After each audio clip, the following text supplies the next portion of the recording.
आचार्य भगवान गुरुवर विशुद्ध सागर जी महाराज की।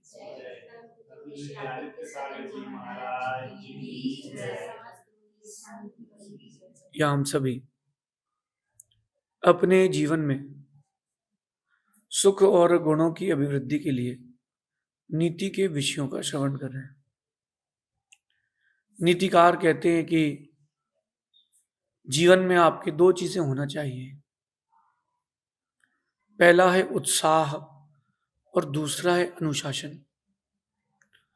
कुछ लोग मानते हैं कि उत्साह से सारे काम बन जाते हैं, लेकिन ऐसा नहीं है। अगर उत्साह से ही सारे काम बनते तो जितने लोग उत्साहित हैं उनके सारे काम बन जाते हैं। जीवन में आपके बैलेंस होना चाहिए, हर चीज का बैलेंस होना चाहिए। जैसे कि आपके पास फोन है तो उस फोन में बैटरी भी है और डाटा भी है। बैटरी हो, डाटा हो और इंटरनेट ना हो, कवरेज ना हो, सिग्नल्स ही ना आ रहे हो, तो आपका फोन तो डिब्बा हो गया। अगर डाटा है, सिग्नल है, इंटरनेट भी है और बैटरी ना हो, चलो ये सब कुछ है, सिम ना हो, चलो बाकी सब कुछ है, स्क्रीन ना चल रही हो, तो कहीं ना कहीं आपको फोन चलाने के लिए भी बैलेंस चाहिए, चाहिए कि नहीं? ऐसे ही लाइफ में हर चीज का बैलेंस चाहिए। अगर आपके पास बैलेंस है तो आपकी लाइफ इजी गो, बेस्ट, इस रास्ते पर चलेगी। और अगर आपके पास बैलेंस नहीं है तो अच्छी चल रही गाड़ी भी कब गिर जाएगी पता नहीं। अभी कुछ दिन पहले एक एक्सीडेंट हुआ, वो सभी लोग एकदम से नहर में गिर गए।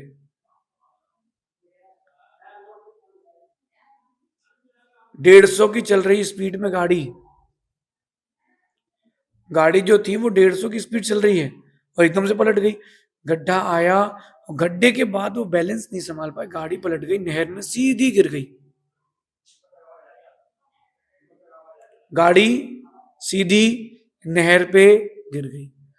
क्यों गिरी? बैलेंस नहीं था। ऐसा नहीं कि गाड़ी तेज नहीं चला सकते, गाड़ी तेज नहीं चला सकते होते तो फिर कंपनी ने इतनी स्पीड क्यों दी?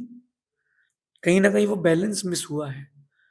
आपको भी जीवन में अगर कोई अपना टारगेट अचीव करना है तो आपको दो चीजें चाहिए, एक उत्साह और एक अनुशासन। बैलेंस होना चाहिए। केवल आप अनुशासित हैं और उत्साहित नहीं हैं तो आप आगे नहीं बढ़ पाएंगे। आपकी पूरी लाइफ बोरियत में निकल जाएगी, आप बोर होकर पूरा जीवन जी लेंगे, लोग आपके साथ रहना पसंद नहीं करेंगे। देखो, जो पेड़ एकदम हरा भरा हो, उसके पास से खुशबू आ रही हो, शीतलता आ रही हो, छांव मिल रही हो, वहां हर कोई बैठेगा।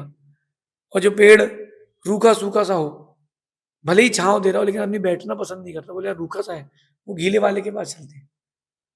तो अगर आपके पास जीवन में उत्साह है अनुशासन के साथ, तो आप उस हरे भरे पेड़ के समान हैं।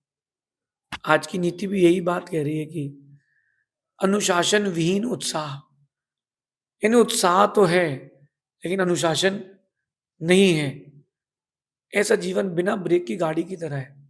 कब पलटेगा, कहाँ पलटेगा, कैसे पलटेगा पता नहीं, और कितनों को लेके जाएगा ये भी पता नहीं। इसलिए दुर्घटना से बचना है तो गाड़ी के ब्रेक पर पैर होना चाहिए। सच है ना? दुर्घटना से बचना है तो आपके पास कंट्रोलिंग होना चाहिए। ऐसी दुर्घटना से बचना है तो आपके पास बैलेंसिंग होना चाहिए लाइफ में, उत्साह की और अनुशासन की। अगर आप यहां पढ़ रहे हो, आप बिजनेस कर रहे हो, अथवा आपकी जॉब है, तीन बातें बोल रहा हूं मैं, अथवा आप कोई धार्मिक क्रिया कर रहे हो, चार बातें कह रहा हूं मैं आपसे। व्यापारी हो, पढ़ रहे हो, आपकी जॉब चल रही है, आप कोई धार्मिक क्रिया कर रहे हो, इन सारी बातों में एक बात सीखिए कि अनुशासन कितना आवश्यक है, जिसको आप आपकी लैंग्वेज में कहते हैं टाइम टेबल, कि सुबह इतने बजे उठना है और इतने बजे सोना है। दोपहर में मुझे इतने बजे कोचिंग खत्म करना है, इतने बजे खाना खाना है। देखो, जिनके पास अनुशासन नहीं है, उनके प्राप्त जो उनके पास जो ऊंचाइयां हैं, वो नीचाइयां होने में देर नहीं लगेगी। आप हर दिन 3 बजे भोजन करना, हर दिन आप 2 बजे भोजन करना, आपके घर के लोग परेशान हो जाएंगे, फिर वो आपसे वैसा व्यवहार नहीं कर पाएंगे।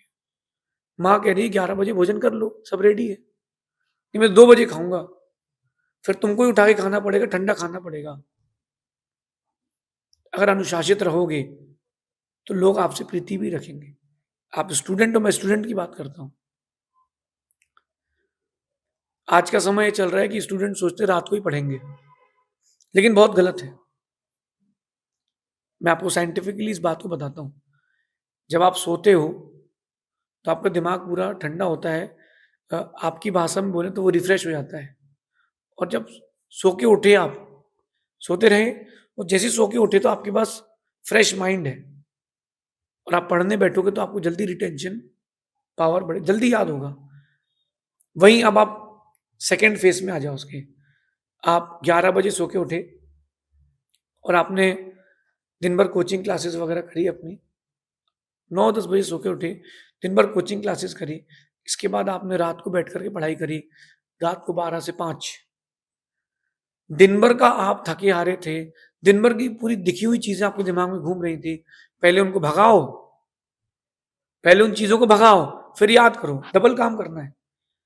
आप जल्दी उठें, जल्दी सोएं और रात को जल्दी उठ के याद करें। अगर आप रात को पढ़ना चाहते हो शांति के माहौल में, जल्दी उठो, 3 बजे उठो, 9 बजे सो जाओ। 9 से 3 बजे तक की नींद स्टूडेंट के लिए बेस्ट है, हर व्यक्ति के लिए बेस्ट है। पहले के गांव के जमाने थे इंडिया के, याद करो आप, 8-9 बजे सब सो जाते थे, 3-4 बजे उठ जाते थे और फिर उस समय पढ़ाई करते थे, अपना लेखा जोखा करते थे। 3 से लेके आप 8 बजे तक पढ़ोगे, आप फ्रेश रहोगे, आपको बहुत कुछ मिलेगा। 12 से 5 पढ़ोगे, दिन भर की चीजें, थकान, वो बातें, वो लोगों के चेहरे वही दिखेंगे। सो के उठते हो तो फ्रेश रहते हो। ये जो मैं कह रहा हूं, ये आपका अनुशासन, टाइम टेबल। और जितना लेट खाना खा के सोओगे या जितना लेट खाओगे, उतना आपके याद कम होगा, उतनी बुद्धि क्षीण हो जाएगी।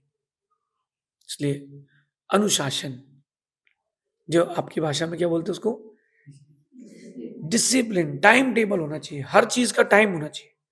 अभी ये, इसके बाद ये, उसके बाद ये। अगर टाइम टेबल रहेगा तो आप अनुशासित रहोगे, टाइम टेबल नहीं रहेगा तो आप अनुशासित नहीं रहोगे।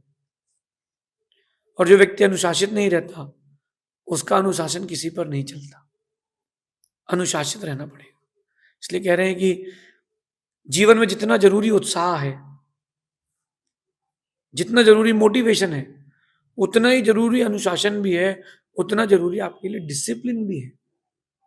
डिसिप्लिन रहेंगे ना, हर कोई पसंद करेगा, लेकिन सिर्फ डिसिप्लिन रहेंगे तो बहुत कम लोग पसंद करेंगे। स्कूल के एक सर होते थे, छड़ी मास्टर, हर स्कूल में एक सर होते थे स्पोर्ट्स टीचर, या उनको सिर्फ डराने के लिए रखा जाता है कि बच्चा उनसे डरे। जैसे किसी टीचर की बात नहीं मानी गई, सर को बुलाओ, बच्चे के कपड़े वहीं गीले, सर आएंगे मारेंगे, तो बच्चा डिसिप्लिन हो जाता था। लेकिन उन सर से बहुत कम लोग जुड़ते थे, क्योंकि वो सिर्फ अनुशासित रहते थे, उत्साहित नहीं रहते थे। और आपकी कोई टीचर हो, इंग्लिश टीचर हो, या कोई ऐसी टीचर हो जो आपको मोटिवेटेड करती हो, पंक्चुअल भी हो, डिसिप्लिन भी हो, और आपको मोटिवेटेड भी करती हो, ऐसे टीचर से आप जुड़ जाते हो। जुड़ते कि नहीं?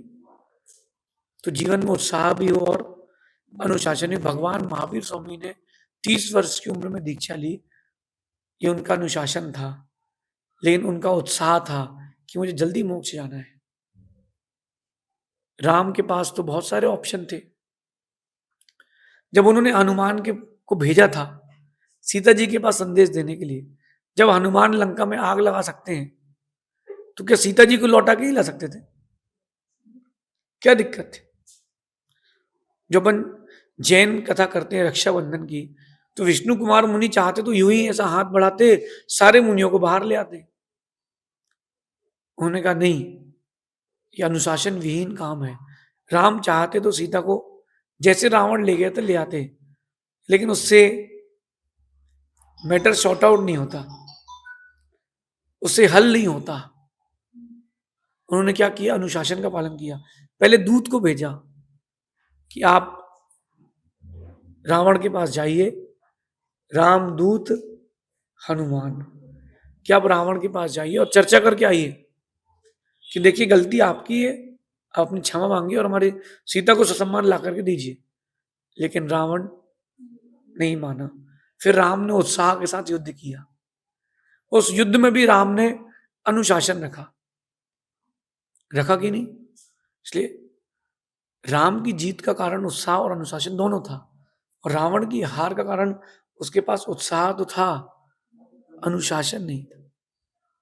महाभारत लगभग मेरे हिसाब से सब लोगों ने देखी होगी, सुनी होगी। जब अभिमन्यु को मारा गया, मैं जैन महाभारत से कहता हूं, जब अभिमन्यु को मारा गया तो बड़े बड़े जयकुमार जैसे 14 राजाओं ने घेर करके उस अकेले निशस्त्र को मारा। अगर उसके पास शस्त्र होता तो उन 14 के 14 को वो हरा सकता था, लेकिन उसको घेर करके जब उसके शस्त्र गिर गए तब 14 ने मिलकर के एक साथ मारा। कर्ण दूर खड़े होकर सोच रहा था कि गलत है, लेकिन उसने साथ उन 14 का ही दिया।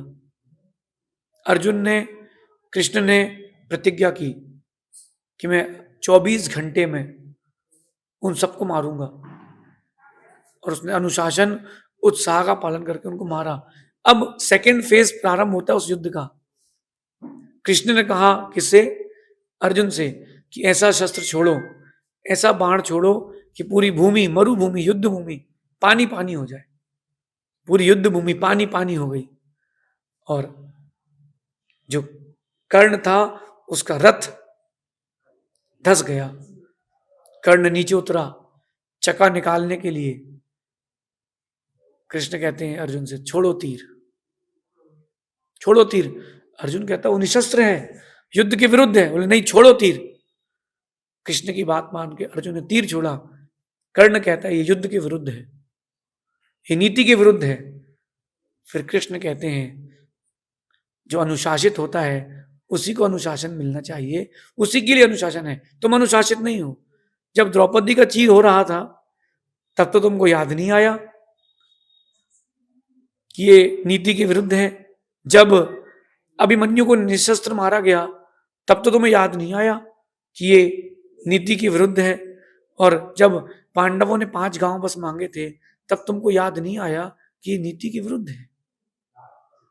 आज तुमको नीति याद आ रही है, आज तुमको नीति याद आ रही है। बात समझना, बात समझना। अगर अनुशासन और उत्साह ये दोनों होते तो शायद दुर्योधन ना होता, दुर्योधन भी पांडव हो जाता।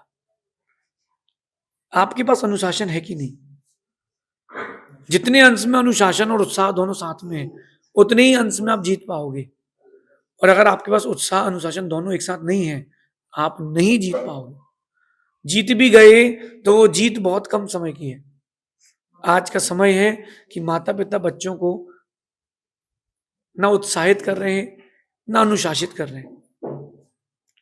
फिर से कहता हूं, आज का समय है कि माता पिता अपने बच्चों को ना ही उत्साहित कर रहे हैं ना ही अनुशासित कर रहे हैं। अगर अनुशासन होता, बचपन से अनुशासन सिखा के रखती माँ कि बेटा सुनो, तुमको सुबह उठ के पहले मंदिर जाना है, फिर कुछ खाना है। अगर तुम अनुशासन का पालन नहीं कर सकते हो तो मैं तुम्हें रोटी नहीं खिलाऊंगी। कौन कह रहा है ये? लेकिन माँ ऐसा नहीं कहती। माँ कहती कोई बात नहीं बेटा, आज तो संडे, आज तो सो ले, आज तो सो ले, कोई बात नहीं। अनुशासन का पालन करना चाहिए। जब टीचर क्लास में बोल रही है तो आपका कर्तव्य है कि शांत रहे। जब दोस्त लोग आपके साथ खेल रहे हैं तब शांत ना रहे, तब जरूर खेलें। वहां खेल के मैदान में शांति से बैठना यह अनुशासन नहीं है। खेल के मैदान में खेल खेलना यह अनुशासन है। अब ये कब से प्रारंभ करना है, किस किस को प्रारंभ करना है, वो आपके ऊपर है। मैं तो कहूंगा आज से, अभी से तुरंत प्रारंभ कर दें। उत्साह भी, अनुशासन भी। सिर्फ उत्साहित ही ना बने, अनुशासित भी बने। ध्यान रखना, अनुशासन आपका उसी के ऊपर चल पाएगा, अनुशासन उसी का चल पाएगा जो अनुशासित होगा। पिता अगर गुटखा खा रहा है तो वो अपने बेटे को सिगरेट पीने से नहीं रोक पाएगा, क्योंकि उसको पता है कि पिताजी गुटखा खाते हैं तो मुझे क्या रोक पाएंगे। अगर आप रात्रि भोजन कर रहे हो तो आप अपने बच्चों को नहीं समझा पाओगे। रात्रि भोजन कर रहे हो आप तो अपने बच्चों को नहीं बोल पाओगे बेटा तुम छोड़ो, तुम भी खाओ और हम भी खाएं, क्योंकि तुम भी अनुशासित नहीं हो और हम भी अनुशासित नहीं है। अनुशासन बनाए। धार्मिकता का, व्यापार का, गवर्नमेंट ने एक दिन छुट्टी क्यों रखी व्यापार की? बताओ। एक दिन तो व्यक्ति कम से कम धार्मिक क्रिया, पारिवारिक रूप से, सामाजिक रूप से कुछ सोशल एक्टिविटीज कर ले, रेस्ट कर ले। उसमें भी आप दुकान खोलते हो। कंपनियां छुट्टी देती हैं तो ओवर टाइम करते हो, अथवा घर में बैठे तो चलो बही खाता बना लेते हैं, वो रेस्ट का डे है। अनुशासन का पालन करें। एक बात बताऊं मैं आपको, जो अनुशासित दुकानदार होता है ना, वो टाइम पर दुकान खोलता है, टाइम पर दुकान बंद करता है, और जिन जिन कस्टमर्स को आना है वो टाइम पर आते हैं। कोरोना का काल था और गवर्नमेंट ने रूल दे दिया था कि 12 से 4 दुकान खुलेगी। कस्टमर्स 12 से 4 जाकर के माल लेकर के आते थे, सारे काम 12 से 4 में होते थे। अब अपने अनुशासन का पालन करो। माना कि आप कपड़ा व्यापारी हो तो एसोसिएशन में डिसाइड हो जाए 11 से 7 दुकान खुलेगी, इसके बाद नहीं, सारे कस्टमर्स उतने बजे आएंगे। और व्यक्ति को पता ही कम टाइम है तो आपका टाइम भी बचेगा, टाइम वेस्ट नहीं होगा। अनुशासन बहुत आवश्यक, इसलिए motivation and discipline both are important in your life for betterness, bestness. मेरा तो ये मानना है कि उत्साह उसी का काम आ पाता है, उत्साह उसी का पूर्ण हो पाता है जो अनुशासित होता है। तो क्यों ना अपन अपनी लाइफ का बैलेंस बनाए। छोटा बच्चा चलता है ना तो बैलेंस नहीं बना पाता, कभी ऐसा गिरता है कभी वैसा गिरता है। लेकिन वही बच्चा बड़ा होता है, अनुशासन में, बैलेंस में आता है, तो फिर वो गिरता नहीं है। क्यों ना अपन भी अनुशासन और उत्साह, इसके बैलेंस को लेके चले। जिस दिन ये बैलेंस बन गया, लाइफ में होने वाले एक्सीडेंट्स सब जीरो, लाइफ में आने वाली प्रॉब्लम्स सब जीरो, लाइफ में आने वाली खुशियां 100%। बैलेंस, खाने में बैलेंस, सोने में बैलेंस, बोलने में बैलेंस, सुनने में बैलेंस, हर चीज में बैलेंस। और वही बैलेंस आपका डिसिप्लिन है। ऐसा चिंतन करना, ऐसा अपने जीवन में उतारना, तो आपकी लाइफ पढ़ने लायक, सुनने लायक, देखने लायक होगी। वरना जैसे कई लोग जी के मर गए, आप भी जी के ऐसे ही चले जाएंगे। ऐसा विचार करना, शेष आगे देखेंगे। भगवान महावीर स्वामी की